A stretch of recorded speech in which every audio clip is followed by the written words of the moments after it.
you. Appreciate it.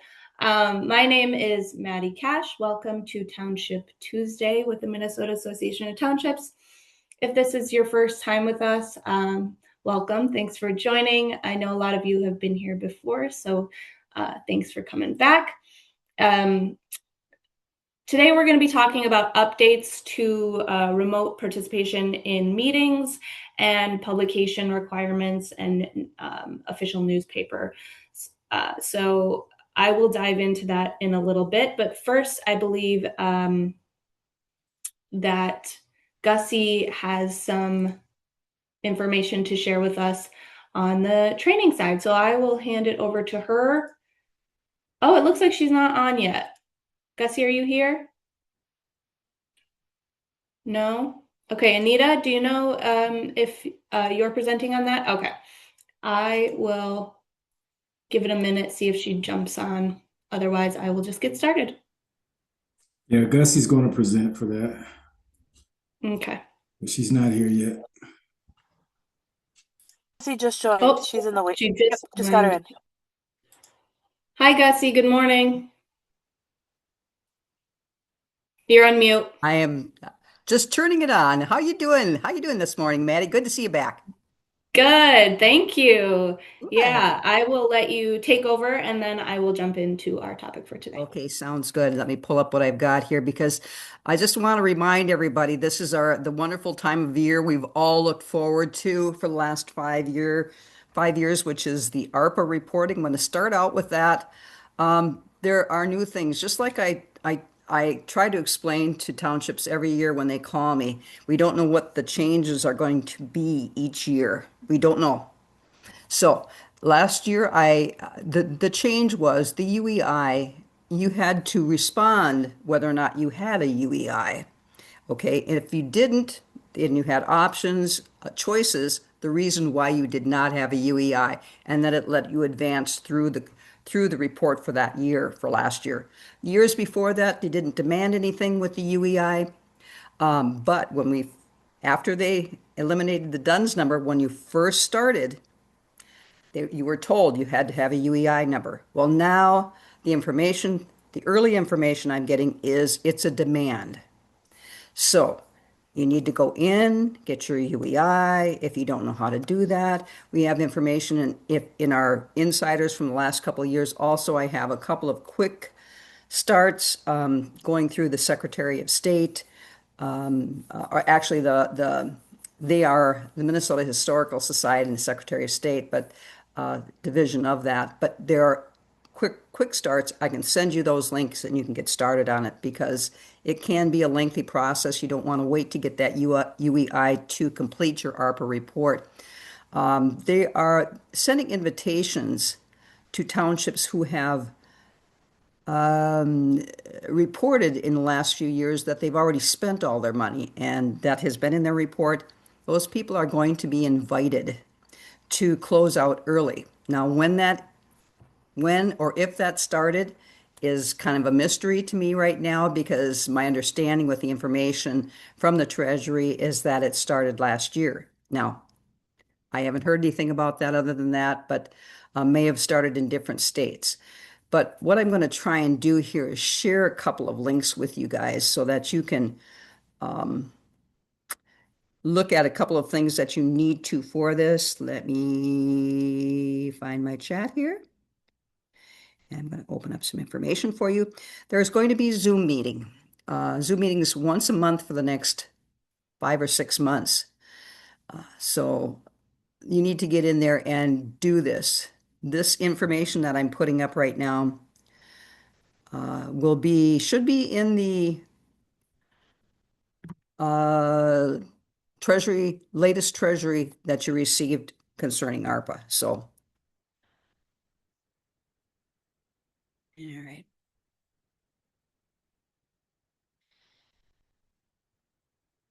You're going to take this link and copy it into your browser, okay? And these are the days and times for this information about closeout and what you need to do. The email that came to you will have a guide a closeout guide. It's 36 pages, but I like it because it's got pictures, just like a little kid's book. Good for me, right? So it's got pictures that shows you what to do. It's in big writing, but you need to follow that through. So it is simple enough. You should be able to follow it, but lots of good information in there. So make sure you take a look at this. Also, a couple of other things I want to talk about too is we're still getting questions about the updates for CTAS.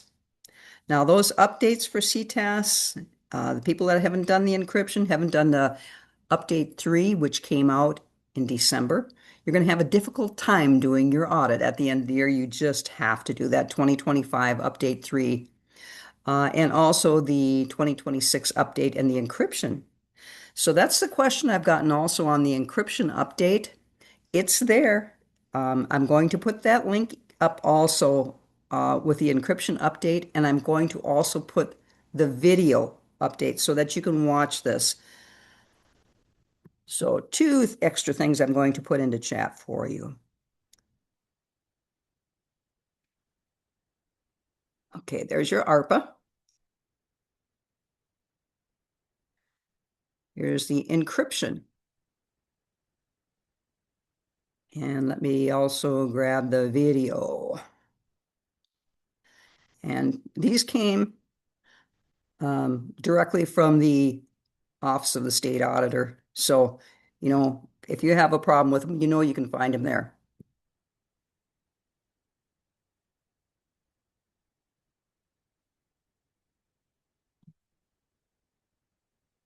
Yep, still getting questions on that for those of you who haven't done your audit, your end of year.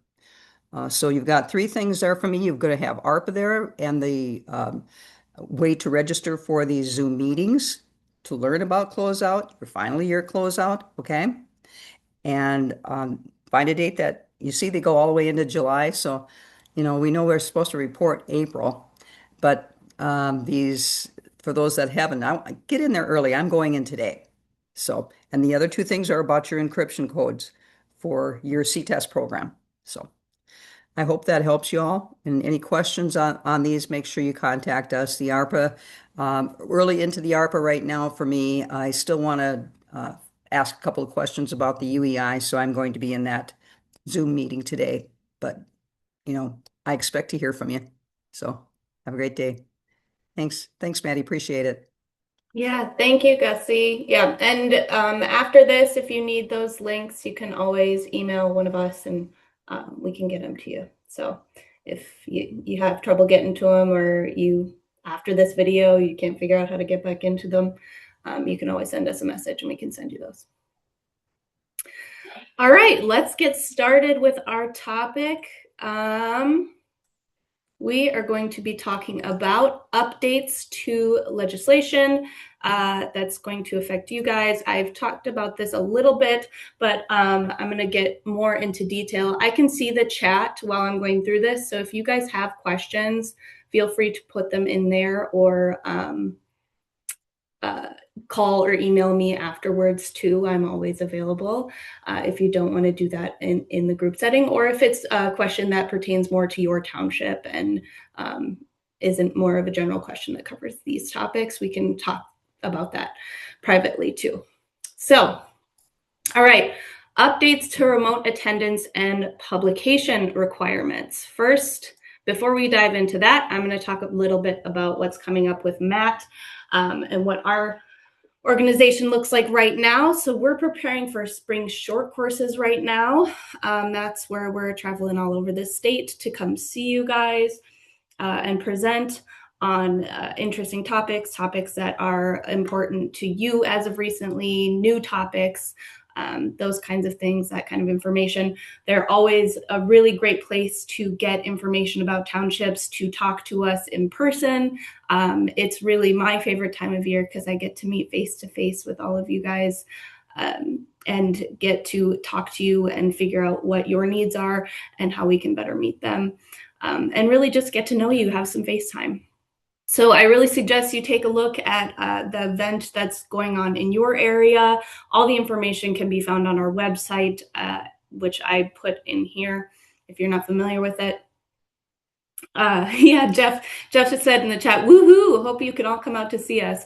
We really do feel that way. We love seeing all of your faces. We love meeting you. We talk to you on the phone all the time and we email, but putting a face to a name does really make a huge difference. So please come out to see us. You'll definitely learn something, and you'll meet some other township officers who might be able to give you good advice or network. It's always good to keep connected with the township community.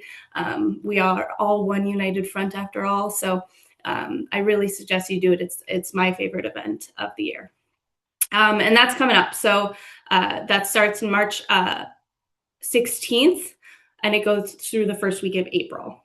So check out which event is closest to you, and make sure that you get the information for that. And then Township Day at the Capitol is March 2nd. That's a chance for you guys to meet with legislators and tell them what is important to townships. That's how we make the law work for us. When we meet with legislators, we tell them what our concerns are as a township. We have lobbyists in our office. We have Graham. Jeff does lobbying too. We do a little bit as well, but really what they want to see is a united front. And Township Day at the Capitol is when we can show them how many people this affects and who really cares about this, right? The squeaky wheel gets the grease. So the more people that show up, the more difference it makes. And we have scripts for you to use. You can always have one of us come with you to the meeting with the legislator if you're nervous about it. I know it can be intimidating, but it's one of those things that once you do it, it's not as scary as you thought it was going to be, because we tell you exactly what you need to say, what our goals are, what our legislative goals are, and we can always join you so that it's less intimidating, or we can take over if you're unsure what to say. So I really encourage you to do that as well. And it's free, so even better. Just because we really, really want people to attend to show the Capitol that we're there and we're strong and we're united front as Minnesota townships. So keep a lookout for those. We also have town law review coming up at the end of May. That information will be coming out shortly, so make sure you keep an eye on that. But that's not for a little bit here. So more information will be coming on that soon. You can always take a look at our website to check on our current events and what's coming up. We have a little drop-down tab that kind of walks through all of our events and what they look like and the dates and all the information there. So make sure you check that out when you get the chance. All right, so remote attendance. Today we're going to cover two open meeting topics. They are updates that create day-to-day questions for townships. I've gotten questions on these quite a bit, so I thought that I would kind of mash them both together and we could talk about them and why they matter. First, remote attendance at meetings. What is allowed, what isn't allowed, how you do it without getting into trouble. And then what happens when your designated official newspaper shuts down, which I know is becoming more and more common across especially rural Minnesota. So those are the two things we're going to discuss today. Both of these issues matter because open meeting law violations don't require bad intent. You can accidentally violate the open meeting law. You can accidentally behave badly and it would still be a violation. So you want to make sure that you know what your requirements are so you don't do that unintentionally. Well-meaning boards can still run into problems if procedures aren't followed. And the goal today is to give you clear guidelines on what you can do to confidently follow those guidelines and publish your notices in the right way. All right, first I'll go over a little open meeting law reminder. I know that you guys have heard a lot about the open meeting law. It's one of those that comes up all the time, but often people have questions about it because it is so complicated and there is a lot of information and a lot of misinformation. So I just want to run through a quick guideline about it. Minnesota's open meeting law is designed to ensure that the public can observe the decision-making process of its governing bodies. The focus is on the transparency, for the public, not the convenience of the board members or the township officers. So it's not for your benefit, it is for the benefit of the public. So it is going to inconvenience you. The general rule under the law is that the meetings of township boards and other public bodies are expected to be held in person at a physical location that is open and accessible to the public. Remote attendance is the exception, not the default. So that means you always want to start with the assumption that the board members are going to be physically present unless a specific authorization applies, unless you act in a different way that allows you to attend remotely. Whenever you talk about remote attendance or alternative methods, that transparency principle is what drives those rules. So you want to keep in mind that it is important that the public has as much information as possible to ensure that they are getting that information. That's really what these rules rely on. So the new rule for remote meetings. Remote participation, that means participating by Zoom or Teams, like we are right now, right? Remote participation is allowed if these 4 steps are followed that you see on the screen. The legislature recognizes that some flexibility is necessary to accommodate remote attendance. So they do allow for remote participation. That is the exception, not the rule. You should always assume that meetings are held in person unless, right? It shouldn't be a constant thing that people rely on, but it is there if you need it. When you can attend remotely, several conditions must be met. First, the meeting must still have a physical location where the public can attend and where at least one member of the public body is there. Remote meetings cannot be entirely virtual. You can't hold a meeting where none of the members are present at the physical location. Second, the technology must allow the public to hear and see the discussion and decision-making at all times. If the public loses the ability to hear or see the decision makers, then the meeting should be paused until the issue is fixed and vice versa. So everyone needs to be able to see and hear each other. This also means that telephone meetings are not allowed. All votes must also be conducted by roll call so that the public knows exactly how each member voted, so they know who to be mad at if they're mad about something, right? They know who voted for what and what in each circumstance. And then the notice of the meeting, this is really the big change. The notice of the meeting must clearly state that some of the members may be participating remotely and explain how the public can monitor the meeting. So the old language of the statute used to include requirements that the notice had to include the location where each member was attending from, and the requirement that each member had to be participating from a location that was open and accessible to the public. Those requirements have been removed, which makes it a lot easier for members to participate remotely, which is nice. So just so you're aware, you no longer have to be participating from a location that is open and accessible to the public, and you no longer have to include that location on the notice.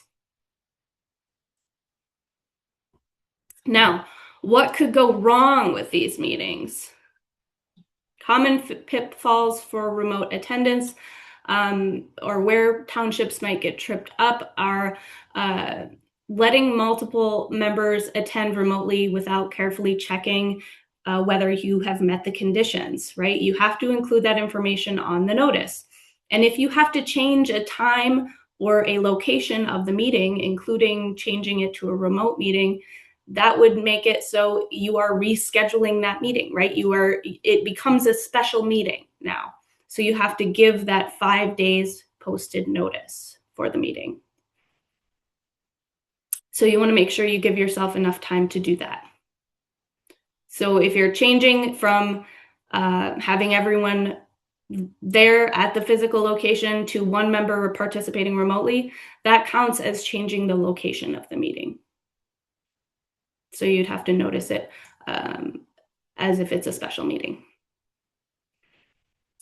One common mistake is also that the board attendees must be able to see and hear the participants and the members. So you can't participate over the phone. That's a common mistake that I hear. I already mentioned that. And that your notice reflects the remote participation.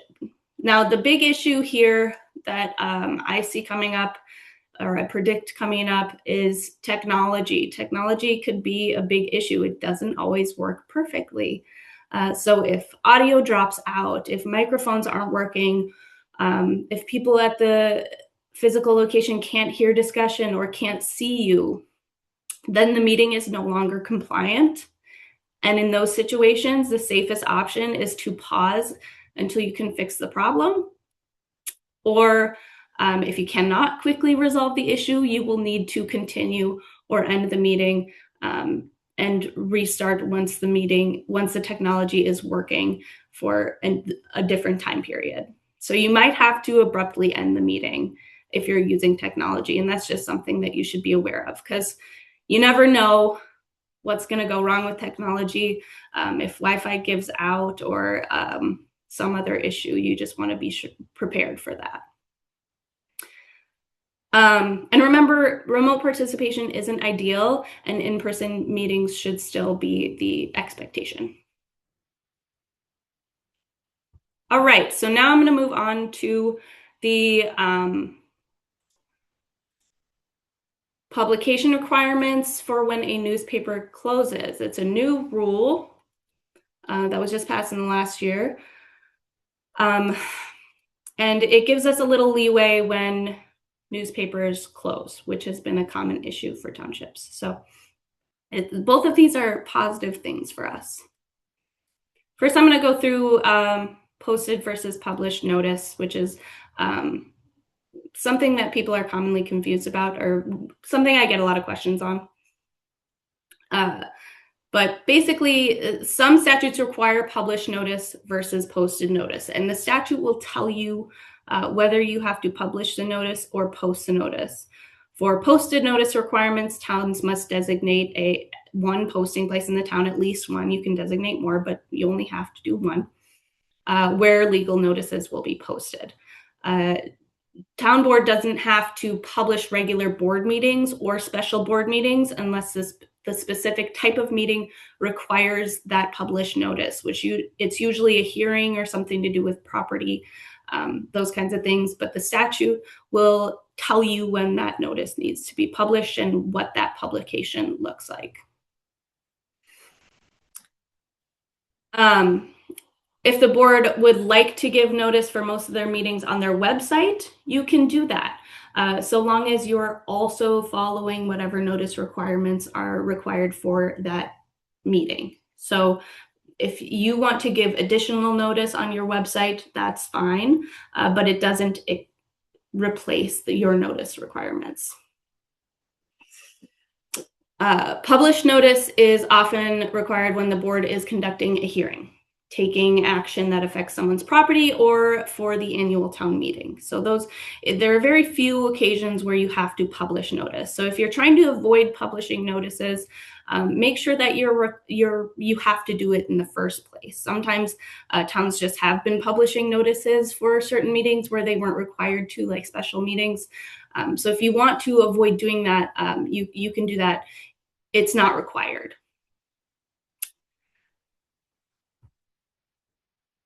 All right, so the traditional rule, we're going to talk about publishing notices today. So when you publish notices, you have to publish notices in a designated official newspaper. Now, the traditional rule for that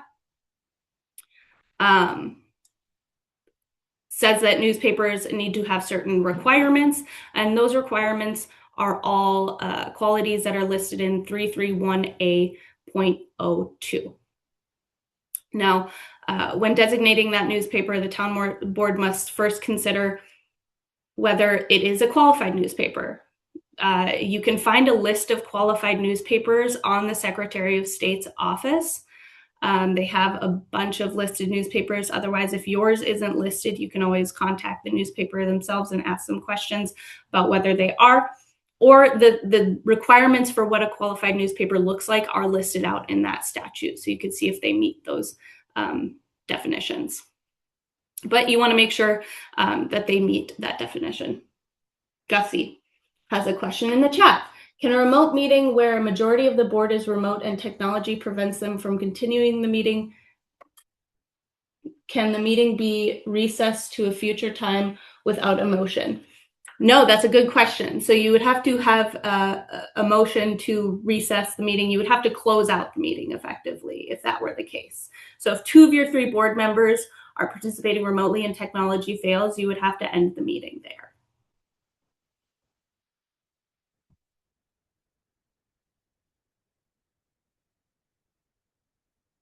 All right. Good question, Gussie. All right. So before last year, it wasn't clear what a town should do when a qualified newspaper is no longer available or none of the options are available for a township. So if your qualified newspaper closes, which was happening all over the state, the statute said nothing about what to do in those circumstances. So now we have new rules that kind of dictate that, thankfully. So when your designated newspaper ceases publication or is no longer eligible to publish legal notices, the board should formally designate a new official newspaper by resolution. This should be done as soon as practicable or as soon as possible once the closure is known. However, that is not always an available option or easily done. And the township is not always made aware of the closure. So Minnesota Statute 331A.10 was recently amended to address that situation and clarify that townships, what they need to do when their newspaper closes. So when a local newspaper closes and public notice is required, the township can publish the notice in any other qualified newspaper. So if it meets those qualification requirements in the 331A.02. If no other qualified newspaper is reasonably available, the township must post the required notice on both its official website and the Minnesota Newspaper Association's statewide public notice website. So on its official website and the state notice website. And that dual posting method can be used in the interim until another qualified newspaper is identified and designated. So that's a new rule here. If you need a link to that Newspaper Association statewide public website, you can email me. I should have put it in the slides, but I'm just thinking of that now. So if you do need that link, I can send it to you via email. But that's an additional route that we can take if we have no other options. There are no other qualified newspapers in the area, and we have no other option for publishing notices. So that's nice. All right. So if they can post a couple of counties away, they don't need to do steps 1 and 2. Post the required notice on an official website. Are you talking about steps 1 and 2 on here, Michael? On the screen? Yes. So if they can post a couple counties away, they don't have to do the other requirements. So if first you have to see if there is another qualified newspaper. One of the qualifications for the newspaper is that it is circulated throughout the township. So if it depends, if it fits that qualification, then they would have to go with that one. If not, then they can post it on their website. Okay, because I thought I heard you say that they could post in another newspaper near them. So that's what my question was. If they can post near them, they wouldn't have to do on their website or the MNA website. Yeah, so first they would have to see if another qualified newspaper is available, and then they can publish in that newspaper. If that's not available, which is often the case, then they can move on to publishing it on their website and on the state website. Got it. All right, thanks.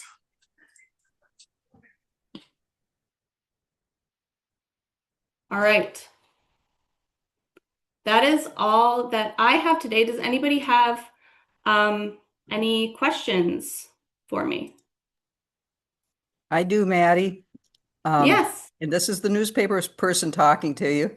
So, my understanding is that if there's nothing in their county or near them, they will have to go outside their county and look for that newspaper to actually publish that notice in. But how long do they, my question is, how long do they have? Is there a drop dead date that they have to have a new newspaper to publish this in? There's no date as to when you mean how long can they post on the website? Right. There is no limitation. Okay. So it could be forever. Theoretically, No, but the deadline is until a new newspaper is qualified. So if another newspaper moves into your township and is a qualified newspaper that you can use for publication, or then you should remove that you're publishing from those websites and go with that newspaper, because now you have a qualified newspaper. But maybe you never have one, and you are just continuously publishing on the website, and because there is no time limit. So. Thank you. Yeah.